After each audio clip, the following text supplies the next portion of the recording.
मोठ्या बाई परत मोठ्या बाई म्हणशील ना तर गरमागरम चहाच होतीन तुझ्या तोंडात. आव काय म्हणायचं? आई म्हणायचं. घे चहा. पण अहो, तुम्ही कशाला त्रास करून घेतला? मी बाई काय पूर्ण वरणाचा स्वयंपाक केला की काय? मी साधा चहा तर केला. आता फक्त चहा केलाय.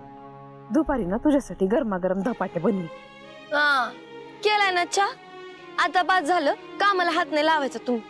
अगं काम नाही केलं तर थकवा येतो. मी लवकर थकावा असं वाटतंय का तुला? हा आय मायो, बोलायला हरतच नाहीत बाई तुम्ही. उगाच नाही लोक मला मोठ्या बाई म्हणत. हा आहेस कुठं?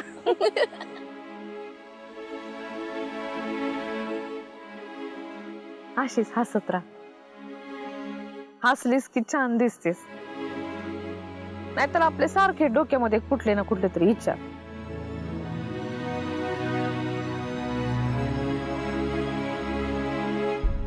माझ्या आदोक्षाची आठवण येते का ग तुला?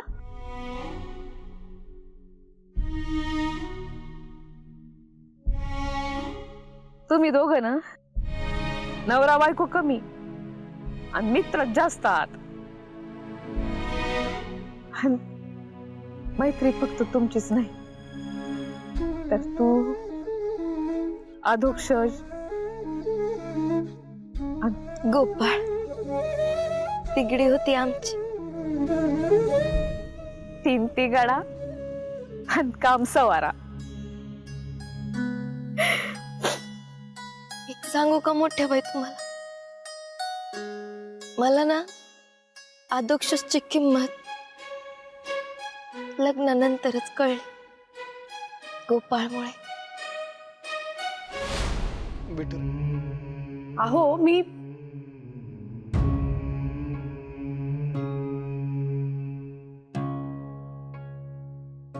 अहो कुठे हरवलात?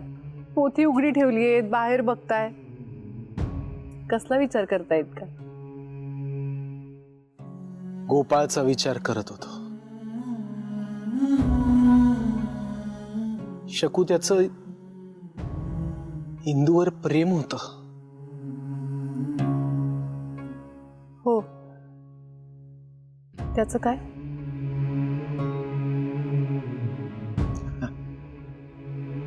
नाही मग काही नाही. इंदूनं आदोक्षशी लग्न करण्याचा निर्णय घेतला. अर्थात लग्नाच्या गोष्टी काही आपल्या हातात नसतात. लग्नाच्या गाठी विठुराया वरती बांधून आपल्याला खाली पाठवतो. अर्थात ज्याच्यासाठी जे चांगलं आहे तेच विठुराया करतो असा विश्वास आहेच माझा. हो का? मग आपला गोपाळ गेला हे योग्य केलं का तुमच्या विठुरायानं?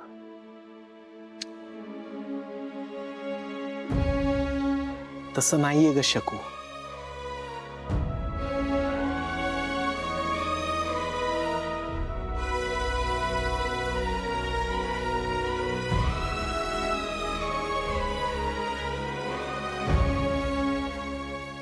शेवटी सगळं विधी लिखित असतं शकू.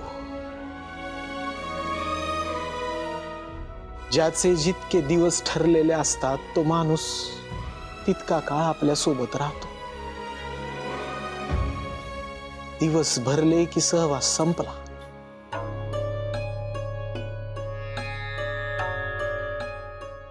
खरंय.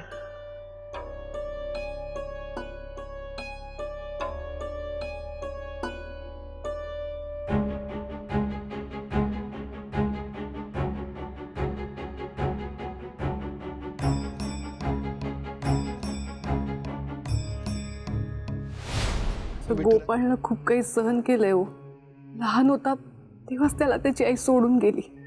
हो, पण विठुरायानी तुला त्याच्या आयुष्यात आणलं ना.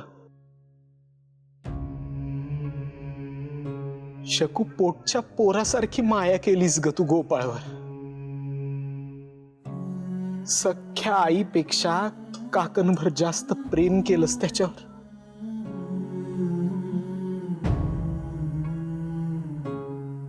प्रयत्न केला, पण तुम्हाला सांगते, गोपाळनं जेव्हा श्रीकलाशी लग्न करण्याचा निर्णय घेतला ना, तेव्हा मला असं वाटलं की आता त्याच्या आयुष्यात शांतता आणि स्थैर्य येईल. पण लहानपणापासून त्याचे युग खडतरच होते. कष्ट, विरह, अडचणी, हेच सगळं होतं बहुतेक त्याच्या नशिबात. नीच असेल नव्हती श्रीकला. गोपाळला त्या औषधाचा त्रास होतोय तिला माहित होतं, आणि व्हायचंच की, सारखं त्याचं डोकं दुखायचं. तरी तिनं निर्दयपणा रोज त्याला ती औषध द्यायची. असं करता करता एक दिवस मारून टाकलं आपल्या गोपाळला. आणि मी इतकी मूर्ख आहे की ज्या मुलीनं माझ्या मुलाचा जीव घ्यायचा प्रयत्न केलाय तिलाच मी जीव लावत होते. मी असं कधी कोणाचं वाईट चिंतत नाही, बोलत नाही, पण त्या श्रीकलाचं कधी चांगलं होणार नाही. माझं तळतळ लागतील तिला.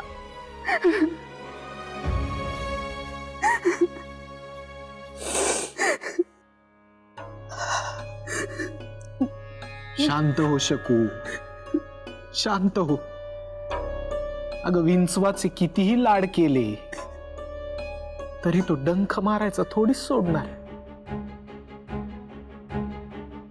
ज्याचा त्याचा स्वभाव असतो, दुर्गुण असतात, ज्याचे त्याचे विकार असतात. आपण यातलं काहीही बदलू शकत नाही.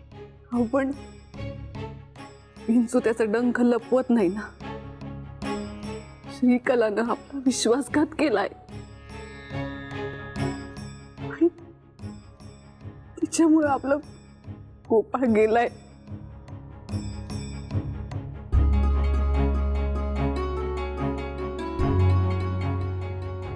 गोपाळमुळे आदोक्षाची किंमत कळली म्हणजे गोपाळच्या आणि माझ्या आयुष्याकडून वेगवेगळ्या अपेक्षा होत्या. मला गाव सोडायचं नव्हतं आणि त्याला गावात राहायचं नव्हतं. लई झगडा होता बघा सगळा. पण मग माझ्या आयुष्यात आदोक्ष झाला तेव्हा मला कळलं की कसल्याही अपेक्षा न ठेवता लिमिटलेस प्रेम करता येऊ शकतं. अथांग प्रेम. आणि मग आदोक्षच मला असू दे असू दे. नाही तुझा नवरा आहे तो, तुला काय म्हणायचं ते म्हण. आदून ठीक, माझा मुलगा आहे ना, मी त्याला आदोक्षच म्हणणार. आधुने मला खरं प्रेम काय असतं ते दाखवलं. म्हणून मी गोपाळला मित्र म्हणून कधीच अंतर दिलं नाही. गोपाळ अंतर देण्यासारखा नव्हताच म्हणून, अगदी आमच्या यांच्यासारखा मनानं निर्मळ. बघ ना त्या दोघांच्या बाबतीत काय होऊन बसलं हे. कधी कधी असं वाटतं हे समज झालंय ते माझ्याच कर्मामुळं. हो असं नका म्हणू. नाही बोलले तरी सत्य थोडीच लागतं. आता आपल्या घरात ती श्रीकला आली माझ्याचमुळे. विनाशक आले विपरीत बुद्धी. माझ्या विपरीत बुद्धीमुळेच तर झालं नाही हे समज. होता ना मोठ्या बाई, आता झालेल्या गोष्टी आहेत त्याचा विचार का करता. सगळं चुकलं माझं, पण एक गोष्ट मात्र मी आधीच करायला हवी होती. तुझी आई गेली तुझ्या जन्माच्या वेळेला, तेव्हाच तुझी आई व्हायला हवं होतं. चुकलंच माझं. पण आता झालात नाही. देर आहे दुरुस्त आहे. यापुढे तुला आईची कमतरता कधीच जाणवू देणार नाही.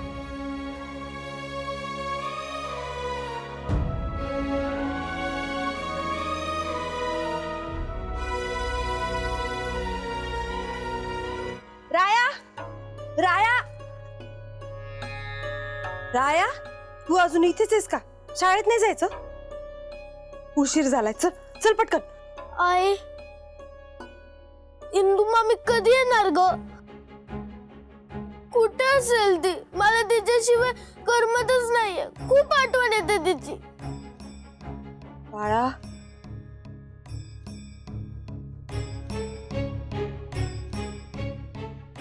राया, आम्हाला पण करमत नाही रे, आणि तुझ्या इंदू मामीला पण करमत नसेल. येईल ती, लवकर घरी ये. तू फक्त येईल येईल येईल म्हणते, पण कधी येईल ती सांग ना. राया, तुझ्या या प्रश्नाचं उत्तर नाहीये माझ्याकडे. मला इंदू मामी पाहिजे. आता कुठून आणू मी इंदू मामी? मला जर आणता आलं असतं तर नसतं आणलं का बाळा? पण कधी येईल ती?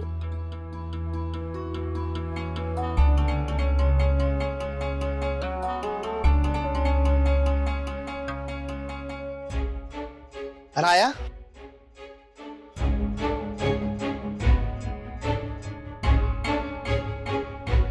हे बघ, आपल्या मंदिरातून गेलेला विठुराया जसा परत येणार आहे ना, तशीच तुझी इंदू मामी पण परत येईल बघ. मला एक सांग, विठुराया त्यांच्या भक्तांशिवाय राहू शकतो का? हा, त्याला करमेल का? नाही. मग तसंच इंदू मामी आपल्याशिवाय राहू शकते का? नाही ना. तुझी इंदू मामी नक्की परत येईल बघ. पण कधी येईल?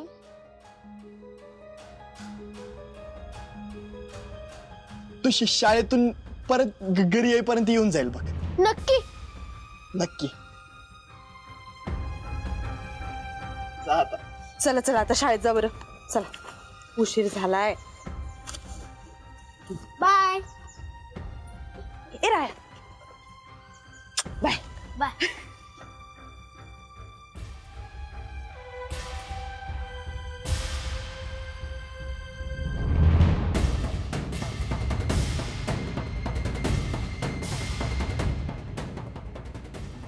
आज असं वाटतंय शकुंतला की माझ्या इतका गरीब माणूस या जगात दुसरं कुणीही नाहीये.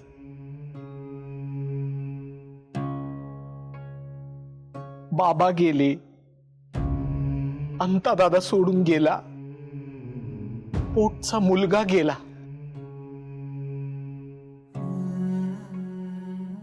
आणि आता तर इंदू आणि वहिनी सुद्धा या घरात आपल्या बरोबर नाहीत.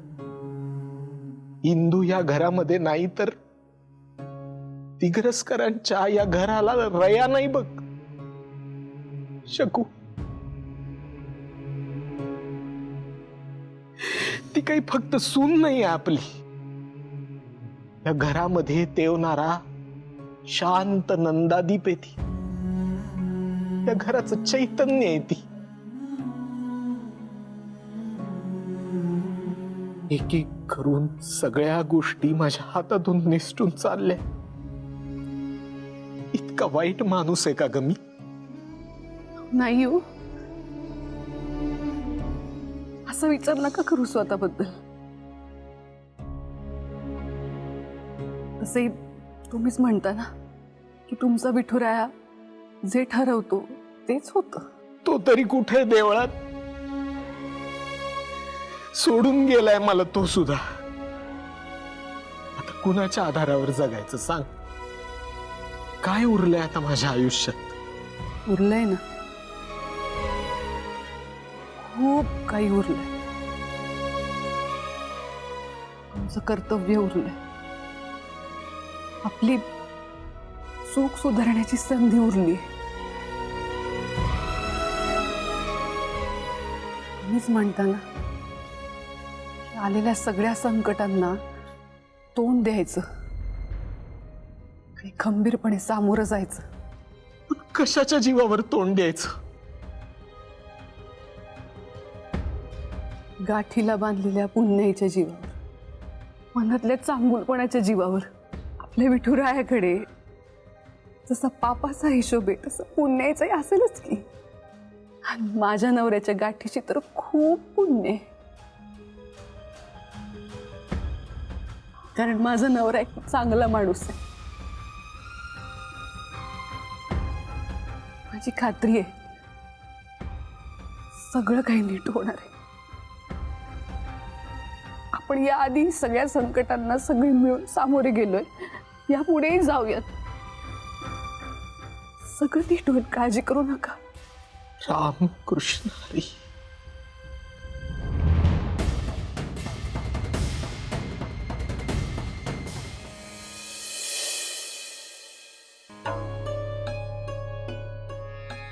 विठुराया, माझी व्यथा तुला कळत नाहीये का रे?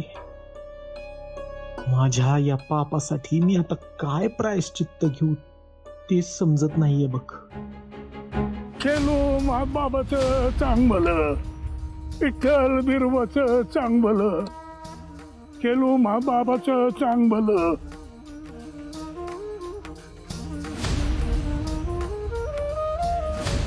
विठ्ठल बिरोबाचं चांगलं. मोरा मोरा मोरा थांबा थांबा घेवायचं. थोडी मदत करता का माझी? हर हर महादेवा, हर हर शंकरा, आमच्या वरनं जा असू दे बाबा तुझी. कसली मदत हवी आहे दादा? काय आहे, मी मेंढर वाघर लावून वाड्यामध्ये बैजीवर घातले. माझं एक लहान मेंढरू गायब झालो. शोधलं मिळत नाही. शोधायला मदत करता का व्हायचं? मेंढरू पण नेमकं हरवलंय कुठं ते? तेच कळत नाही ना. आता काय झालं, इकडे तिकडे बघतोय, काय कळणार. माळाच्याच आजूबाजूला कुठं तरी असणार, बरकटला असणार, ते भेटत नाही. मोप लोकांना विचारलं, काय मदत करता, कोण मदत करत नाही. पण भाऊ, पण तुम्हाला पाहिलं आणि खरं काय वाटलं सांगू का, की तुम्ही काय नाही म्हणणार नाही मला.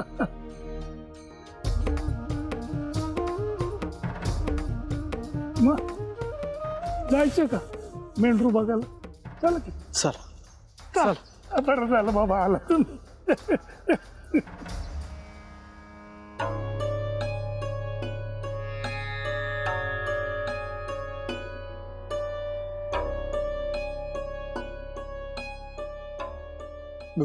विठुराय, आज मला असं तुझ्यासमोर बघून आश्चर्य वाटत असेल ना? वाटतच असेल, कारण आपली तशी फारशी भेट होत नाही ना. कारण माझ्या वाटची सगळी भक्ती तरी इंदूच करते, आणि तुझ्या कृपा प्रसादाचं पुण्य सगळ्या करायला वाटत. स्वतःसाठी कधीच काही ठेवत नाही ती. विठुराय, मी कधीच तुझ्याकडे काहीच मागितलं नाही. फक्त एकच गोष्ट मागितली, आणि ती म्हणजे इंदू. आज पण तुझ्याकडे पुन्हा मी तिलाच मागतोय.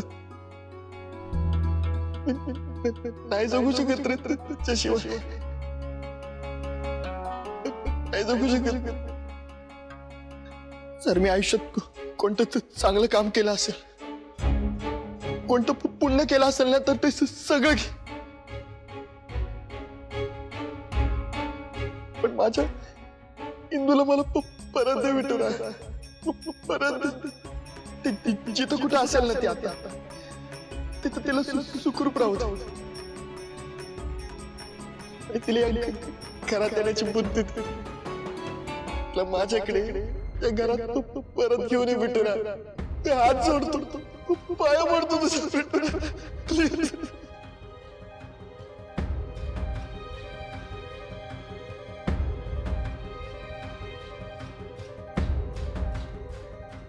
लहानपणापासून आम्ही कधीच एकमेकांपासून दूर नाही राहिलोय रे. आता पण नको करू. नाही जगू शकत तिच्याशी.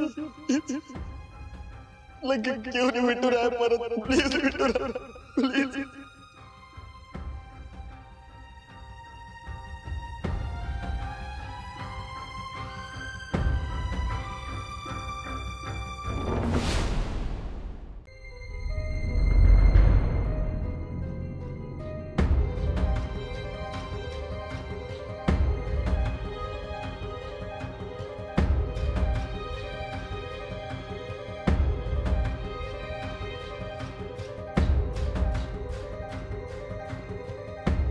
नारायणी, काय करताय तुम्ही? हो, कपड्याच्या घड्या घालते. काही हवं होतं का तुम्हाला? चहा? नाही नाही, काही नको, करा तुम्ही.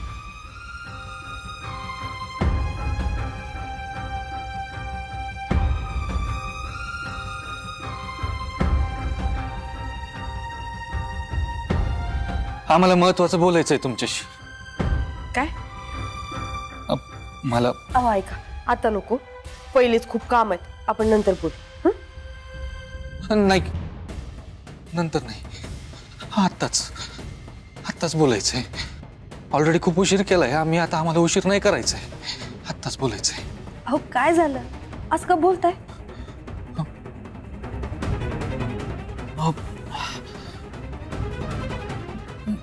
मला माफी मागायची आहे तुमची. हं? खरं तर खूप आधीच मागायला पाहिजे होती, उशीर केलाय आम्ही. तुम्ही माफ कराल की नाही माहित नाही आम्हाला, पण आम्हाला माफी मागायची तुमची. काय? हो, आम्ही नेहमी तुमच्या सोबत खोटं बोलत आलो, खोटेपणानं वागत आलो, कधीच तुम्हाला सुख दिलं नाही. नेहमी म्हणत आलो आम्ही विंजे सरकार आहे, आम्हाला सगळ्यांचं सगळं कळतं. तामणगावला आमची प्रॉपर्टी आहे, बँक बॅलन्स आहे, पैसा अडकाय, बंगला आहे. पण खरं तर तसं काही नाही. आम्ही तामणगावचे राजहंस नाही, इथं दिग्रजकरांच्या घरात राहून आई तर खाणारे आहोत आम्ही. शून्य आहोत आम्ही, शून्य. अहो असं अचानक काय बोलताय? मी कधी काही बोलली आहे का तुम्हाला? तुम्ही कधी काहीच बोलला नाही मला. हाच तर तुमचा मोठेपणा आहे. का वर्ष फक्त सहन करत आलात मला तुम्ही. तुमच्या मनात आलं असतं तर तुम्ही घराच्या बाहेर काढू शकत होता, पण तसं केलं नाही तुम्ही. असं काय विचार करताय तुम्ही? तुम्ही माझं सौभाग्य आहात, तुमच्यामुळेच तर अस्तित्व आहे माझं. तुम्हाला घराबाहेर कशी काढीन? नारायणी, मला माफ करा प्लीज, मला माफ करा, मला माफ करा, मला प्लीज माफ करा मला. हो हो हो, मी केव्हाच माफ केलं हो तुम्हाला.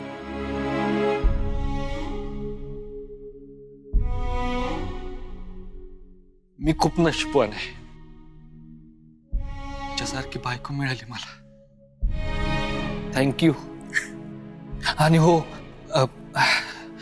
एक गोष्ट सांगायची राहिली. तुम्ही नेहमी म्हणायचे ना की स्वतःच्या पायावर उभे राहा, स्वतःचे 2 पैसे कमवा, घर सांभाळा.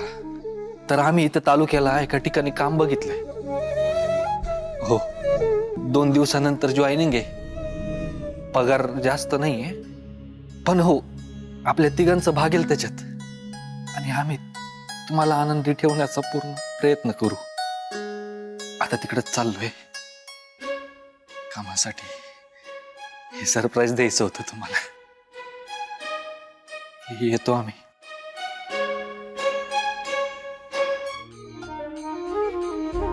अहो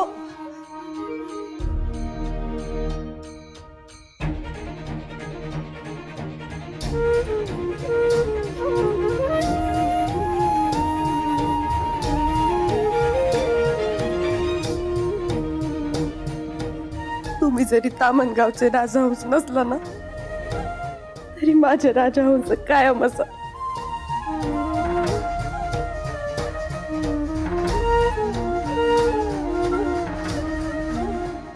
रस्ता दाव आम्हाला, मोर तव जायला.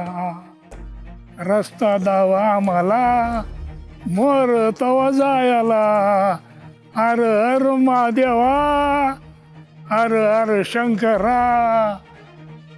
दादा, तुम्ही इटूच्या वाडीचीस का?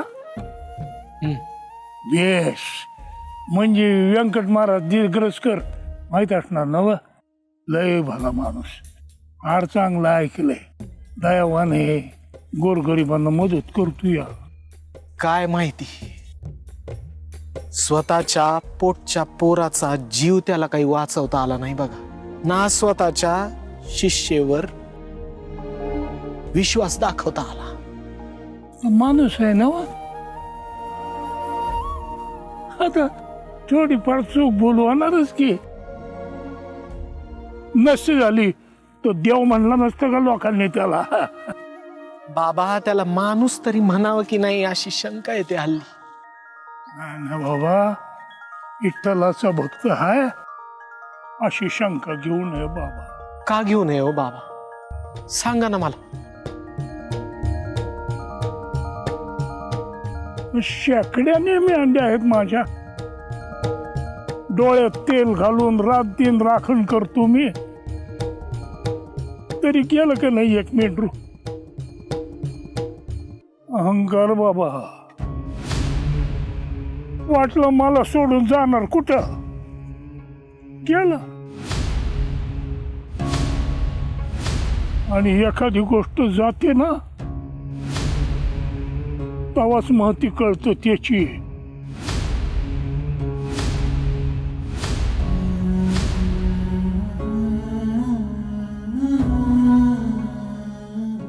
चला मेंढरू शोधू माझा. लहान मुलं आहे, गरज असणार माझी त्याला.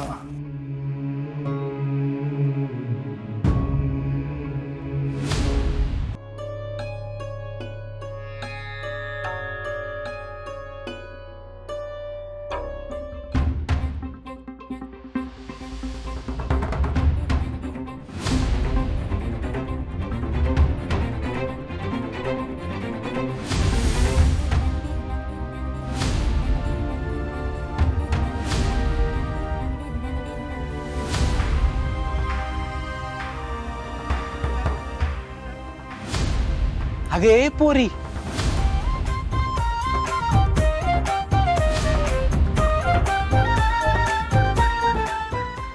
हिंदू तू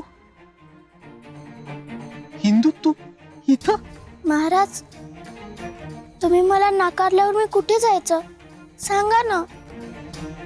माझ्याकडे बघणं टाळत होता, नीट बोलायचं टाळत होता. करणार काय होते मी. माझं चुकलं ग बाळा, आणि आता मला माझी चूक पूर्णपणे कळली बघ. तुझ्याशी बोलायची, खर तर तुझ्या समोर उभं राहायची सुद्धा लाज वाटते बघ मला.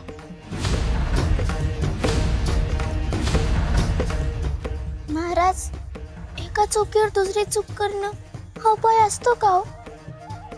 आपण आपल्याच माणसाला आपल्यापासून दूर लोटतो का, त्याला तोडून टाकतो का. हा उपाय असतो का चुकीवरचा. महाराज, तुम्हाला तरी पटतंय का.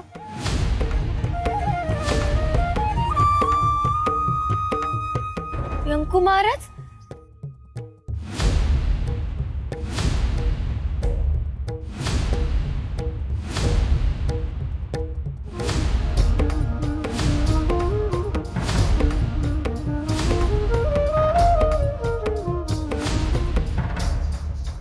महाराज. इंदू, अगं कुठे होतीस तू. किती शोधायचं तुला सांग मला. आणि मला सांग, तू इकडं काय करतेस. हा, इकडं कशी काय आलीस. अहो महाराज, मी ते मेंढरू शोधायला आले होते. मेंढरू म्हणजे ते धनगर बाबांचं मेंढरू. हो, ते बाबाच घेऊन आले मला इकडं. अगं इंदू, हे बाबा.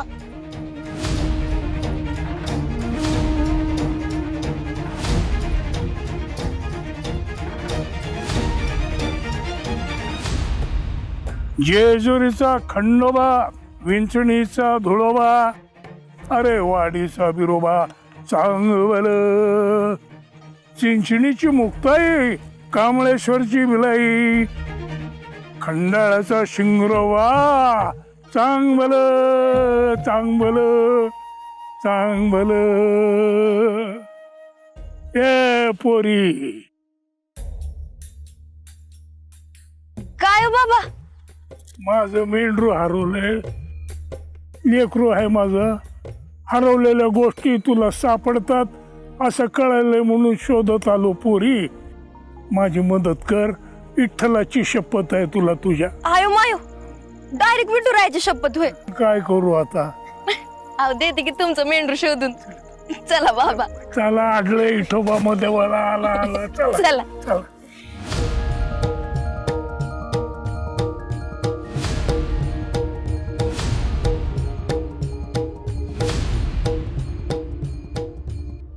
महाराज त्या धनगर बाबांचं मेंढरू शोधत शोधत मी इथं आले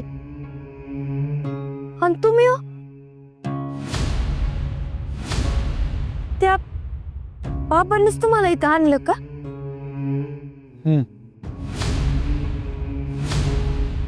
म्हणजे त्या बाबांनी आपल्या दोघांना एकत्र इथं आणले.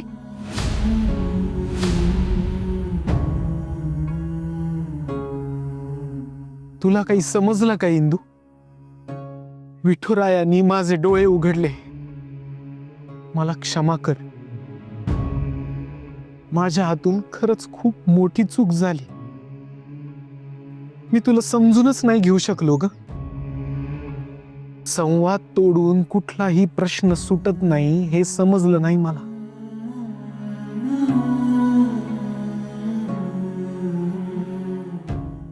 मी पण तर ती चूक करत होते महाराज.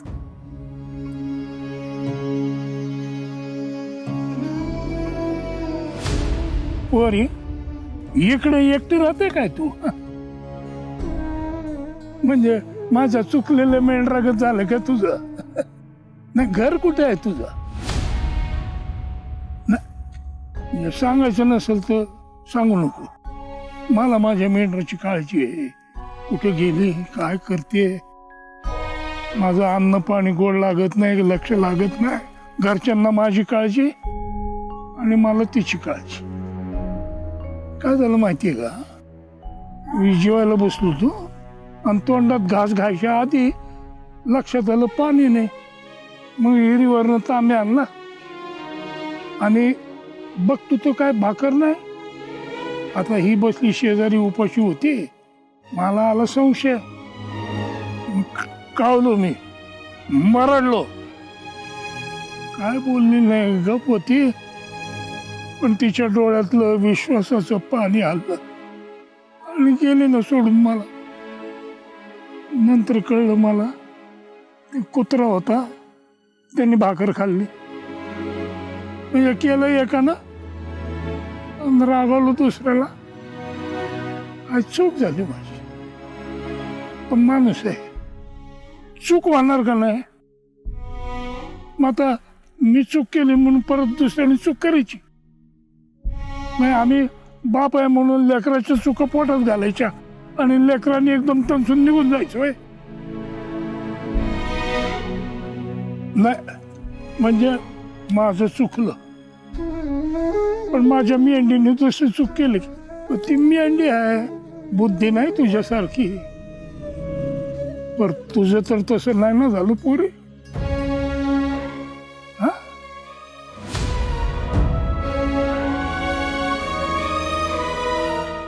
ते बाबा कुठे गेले असतील हो महाराज? इंदुताई,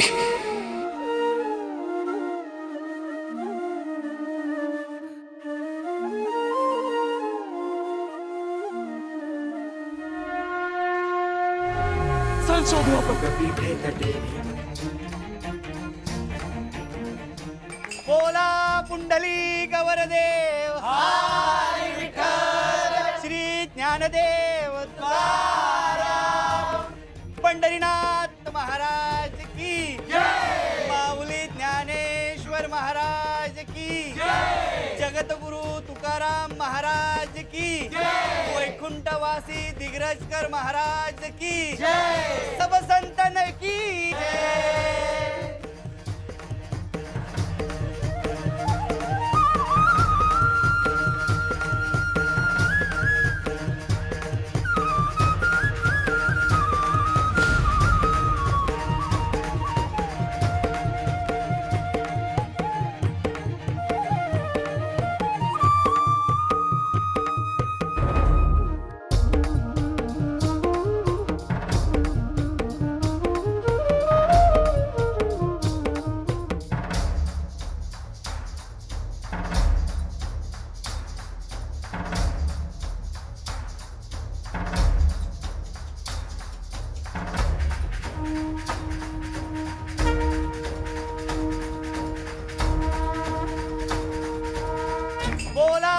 पुंडलिक वरदेव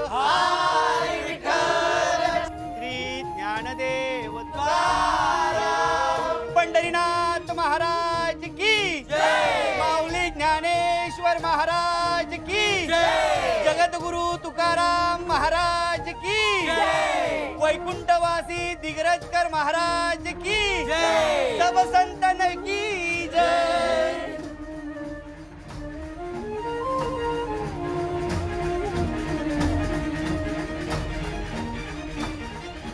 महाराज, विठूच्या वाडीतला विठुराया विठूच्या वाडीच्या मंदिरात परत आला. मला माहिती होतं आपला विठुराया ना आपल्यापासून फार काळ दूर राहू शकत नाही बरं का. अहो बाळंभट, आपला विठुराया सगळ्यांच्या मनात इतका घट्ट बसलाय ना की त्यालाच करमलं नाही बघा आपल्याशिवाय. राम कृष्ण हरी. राम कृष्ण हरी.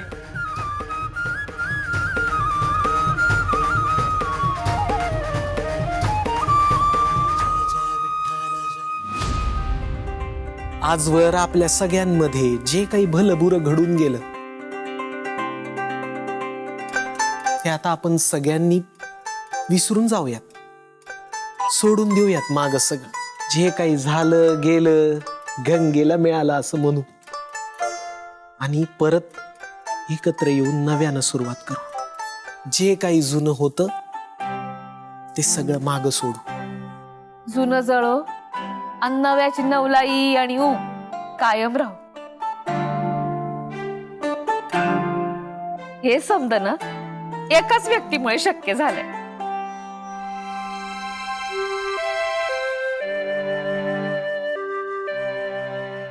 आपली इंदू.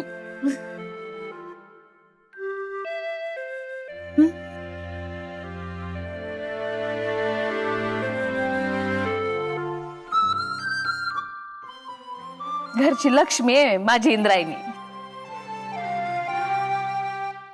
फक्त सून नाही तर मुलगी आहे माझी. तुझ्यामुळे घरावरती आलेली संकट अडचणी समध्या दूर झाली. आदोक्षजला इतकी चांगली बायको 7 जन्म 100 जन्मात मिळाली नसती. अगदी बरोबर बोलली साई. मी फक्त बोलत नाहीये, खरंच सांगतेय. आणि तू पण नुसतं बोलू नकोस, तिच्यावरती विश्वास ठेव. अगं हो आई, हे बघ. हा इंदू, कान पकडून माफी मागतो बघ तुझी. आता याच्या नंतर ना पुढच्या 100 जन्मात असं वागणार नाही बघ तुझ्यासोबत.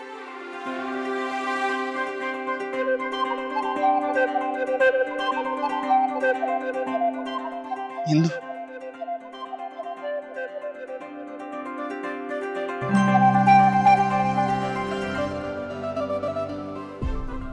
इंदू मी नेहमी तुझ्या सोबत असेल, कधीच तुझ्यापासून दूर जाणार नाही. तू पण मला कधीच सोडून नको जाऊ.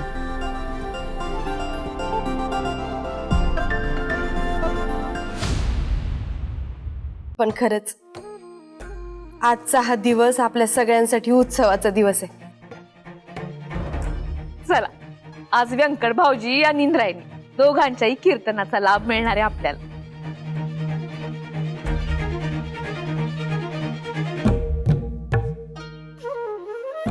राम कृष्ण हरी. राम कृष्ण हरी.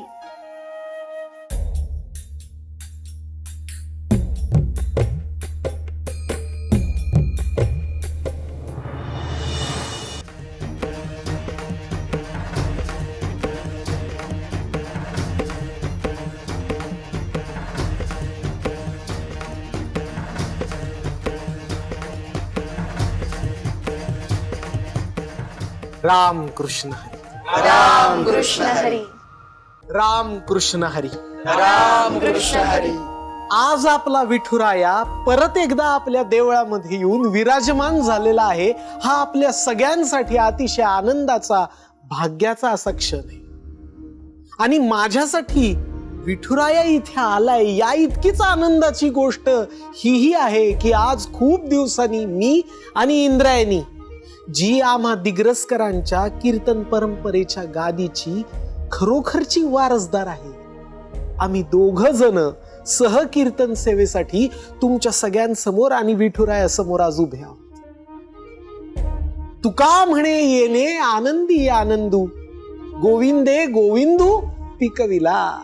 महाराज म्हणतात इतका आनंद झालाय की या शेतात विठ्ठल नामाचं भक्तीचंच पीक आलं. तसं विठूच्या वाडीवर दिग्रसकर घराण्याच्या परंपरेवर एक मोठं संकट आलं होतं खरं.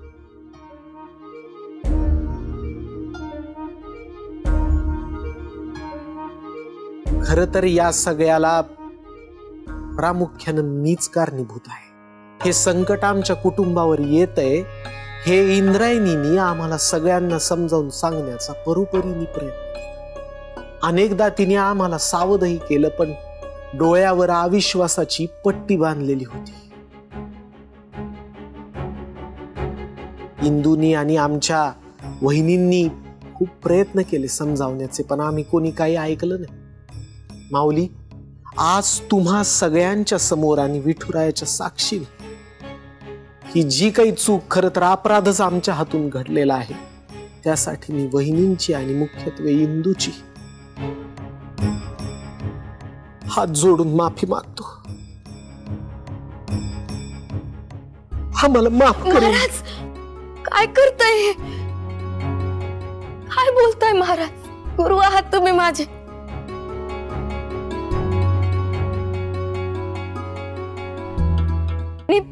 माऊली, गुरुचे उपकार आयुष्यभर जरी फेडायचा प्रयत्न केला ना तरी फेडले जात नाहीत.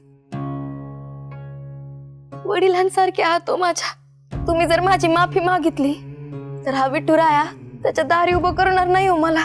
तुझ्या मनामध्ये हृदयामध्ये विठुराया इतका भरून उरलेला आहे की आता तिथं हेवे दावे, द्वेष, मत्सर या कुठल्याही भावनांना काही जागाच उरलेली नाहीये. तुला सांगतो, तुझ्याकडे पाहिलं ना की मला संत जनाबाईंची आठवण येते. पर का माऊली, मी कायम इंदू लहान असताना ना तिला संत जनाबाईंची एक गोष्ट सांगायचं. कुठली महाराज? चला आता तुझ्या निमित्तानं आज सगळ्यांना संत जनाबाईंची ती गोष्टच ऐकवतो. संत जनाबाई पंढरीच्या आपल्या खूप मोठ्या संत. तर माऊली, त्या काळी संत जनाबाईंच्या अभंगांची कीर्ती संपूर्ण भारतभर पसरलेली होती. आणि ती इतकी पसरली होती की उत्तरेत असलेल्या कबीर महाराजांच्या कानावर सुद्धा ती पोचली. कबीर महाराज इतके प्रभावित झाले की संत जनाबाईंचं दर्शन घ्यावं, त्यांना या डोळ्यांनी बघावं अशी इच्छा कबीर महाराजांच्या मनात निर्माण झाली. कबीर महाराज पंढरीला आले आणि तिथं आल्यानंतर आणि लोकांकडे जनाबाईंची चौकशी केल्यानंतर त्यांना हे समजलं की या संत जनाबाई म्हणजे संत श्रेष्ठ श्री नामदेव महाराजांच्या घरी काम करणारी एक मोलकरीण स्त्री. त्यांनी लोकांना विचारलं की जनाबाईंना कसं कुठं भेटायचं. त्यावेळेला त्यांना कळलं की या जनाबाई त्यावेळेला पंढरीत नव्हत्याच. त्या गेल्या होत्या गोपाळपूरला. आता विचारा, गोपाळपूरला कशाला? कशासाठी? शेणाच्या गौऱ्या थापण्यासाठी. घर काम करणारी मोलकरीण गौऱ्या थापणारी बाई अभंग लिहिती याचं त्यांना अप्रूप वाटलं. वाट बघायची सोडून हे थेट निघाले गोपाळपूरला. आणि तिथं जाऊन बघते तर काय, दोन बायका कचा कचा एकमेकींशी भांडत होत्या बघा. दोन बायका एकमेकींशी कचा कचा भांडत होत्या. कशावरून? त्या दोघींनी थापलेल्या शेणाच्या गौऱ्यांवरून. त्यातली एक बाई दुसऱ्या बाईला म्हणाली, काय गे, मी थापलेल्या शेणाच्या गोऱ्या तू का चोरल्यास? आणि त्यातली दुसरी बाई म्हणली, ए बाई, अगं मी कशाला तुझ्या गौऱ्या चोरू, मी माझ्या गौऱ्या थापल्यात आणि मी तेवढ्याच माझ्या घरला घेऊन चालले. कबीर महाराज त्या दोघींची भांडणं ऐकत होते. ते म्हणाले, ऐका ना ऐका, नाही तुमचं भांडण चालू द्या, मला आपलं एक विचारायचं होतं. तुम्ही जनाबाईंना ओळखता का? काय नाव म्हणलं? आओ जनाबाई, जनाबाई, हा, तुमची पण कोणती तरी गोष्ट तिने चोरलेली दिसती. अहो ही काय, हीच ती जणी चोरटी. माझ्या गौऱ्या चोरल्यात, वर मलाच भांडती आणि तोंड वर करून मला छानपणा शिकवती ही जणी. काय ग, कुणाला चोरटी म्हणती? पुन्हा जर मला चोरटी म्हणलीस ना तर अशी खणाखण बडवीन तुला इथल्या इथं. नाही काय माऊली, या दोघींचं हे भांडण बघून कबीर महाराज जरा गोंधळात पडले. कारण कबीर महाराजांच्या मनामध्ये जनाबाईंचे अभंग वाचून पाहून एक प्रतिमा तयार झाली होती आणि त्यांच्या समोर आलं हे. त्यांनी जरा चाचरत चाचरत विचारलं, खरंच तुम्ही जनाबाई आहात का? होय बाबा, मीच आहे जणी. काय अडचण आहे रे तुझी? कबीर महाराज आता मात्र जरा गोंधळून गेले होते. त्यांनी ठरवलं की आता आपण या प्रकरणात जरा काढता पाय घेऊयात. असं म्हणून म्हणाले, नाही मला वेगळ्या जनाबाईंना भेटायचं होतं, काहीतरी गैरसमज झालाय, बरं येतो, राम राम असं म्हणून कबीर महाराज तिथून निघाले. 4 पावलं चालले तेवढ्यात मागून खणखणीत आवाज आला. ए बाबा, थांब इकडे. तू ज्या जणीला भेटायला आलास ती मी नाही ना? नाही. म्हणजे तू मला ओळखत नाही, मी तुला ओळखत नाही, तू हिला बी ओळखत नाहीस. बरं घटलास, आता आलास ना तर निवाडा करून जा बाबा आमचा. या आमच्या गौऱ्या या निवडून दे आम्हाला आणि मग तू जाय बाबा. अरे इतका कसला विचार करतो? अरे लय सोपं काम आहे, करून बघ. सोपं काम? कबीर महाराज बुचकळ्यातच पडले. आता शेणाच्या गौरी सारखी शेणाची गौरी. कबीर महाराजांना कळे ना, अहो एवढ्या मोठ्या आध्यात्मिक पातळीवर असलेला माणूस, पण जनाबाईंना त्यातून नेमकं काय म्हणायचंय त्याविषयी त्यांच्या मनामध्ये फार कुतूहल निर्माण झालं. बाई, अरे काय तू, अरे इतकं अवघड नाहीये ते. तुला सांगते, हे बघ, ह्या आमच्या दोघींच्या गौऱ्या एका जागी गोळा कर आणि एक एक करून कानाला लाव आणि बघ, ज्या गौरीमध्ये तुला विठ्ठल विठ्ठल असा आवाज येईल ती बाई माझी, आणि ज्याच्यात कसलाच आवाज यायचा नाही ती हिची.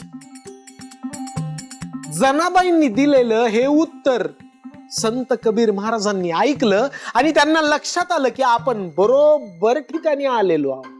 महाराज पुढे झाले आणि त्यांनी शांतपणे 2 गोवऱ्या उचलल्या आणि कानाला लावल्या. माऊली त्यांच्या कानामध्ये विठ्ठल विठ्ठल असा विठुरायाचा नामगजर ऐकू आला. कबीर महाराजांनी हळूहळू सगळ्या शेणाच्या गौऱ्या कानाला लावल्या आणि ज्या गौरीमधनं विठ्ठल विठ्ठल असा आवाज ऐकू आला त्या जनाबाईच्या, आणि ज्या आल्या नाही त्या दुसऱ्या स्त्रीच्या, असं करून त्यांनी विभागणी करून पूर्ण केली. कबीरांना लक्षात आलं की आपण एका महान संतांसमोर आणि कवयित्री समोर उभ्या आहोत. महाराज, गौरी तर शेणाची असती ना, मग त्यातून विठ्ठल विठ्ठल असा आवाज कसं काय आला असेल? ज्या स्त्रीचं संपूर्ण जीवनच विठ्ठलमय झालेलं आहे, तिनं केलेल्या कुठल्याही कामामधून विठुरायाच्या नामाव्यतिरिक्त आणखी कुणाचं नाव ऐकू येणार सांगा ना मला.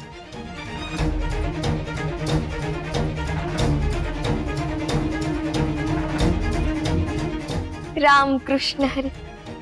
राम कृष्ण हरी. म्हणून मी कीर्तन सुरू करताना असं म्हणालो की इंदूकडे पाहिलं की मला संत जनाबाईंची आठवण येते. माऊली, आपल्या इंदूचं जीवन सुद्धा विठुरायाची साधनेनी, विठुरायाच्या नामस्मरणाने पूर्ण भरून गेलेलं आहे. जसं संत कबीरांना जनाबाईंनी केलेल्या शेणाच्या गोवरीत सुद्धा विठुरायाचं अस्तित्व जाणवलं, तसंच इंदू करत असलेल्या कुठल्याही कामात देखील आपल्याला विठुरायाच्या अस्तित्वाची प्रचिती ही नक्की जाणवते. महाराज, तुमच्यासारखे गुरु असले की आम्ही सगळेच विठ्ठल रंगात रंगलेले राहू. माऊली, विठुरायावर जर निस्सीम श्रद्धा आणि भक्ती असेल तर त्याला या संपूर्ण जगामध्ये एकच एक विठुराया व्यापून उरलेला आहे हा बोध झाल्याशिवाय तो नक्की राहत नाही. संत सोयराबाईंनी त्यांच्या अभंगामध्ये, जो आपण आज सेवेला घेणार आहोत, त्यामध्ये सुद्धा हेच म्हटलेलं आहे.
सुनेच्या जीवावरती उठते तुझ्या तर थांबा.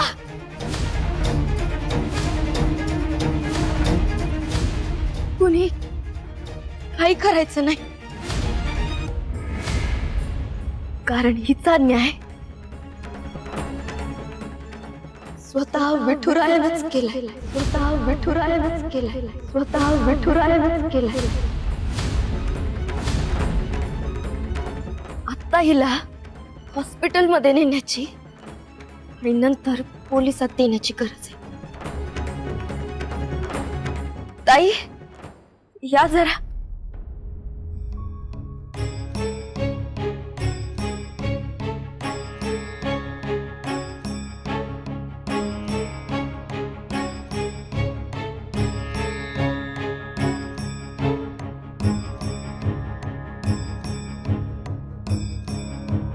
विठुरायाच्या कृपेनं इंदूच्या जीवावरचं संकट परत एकदा टळलं.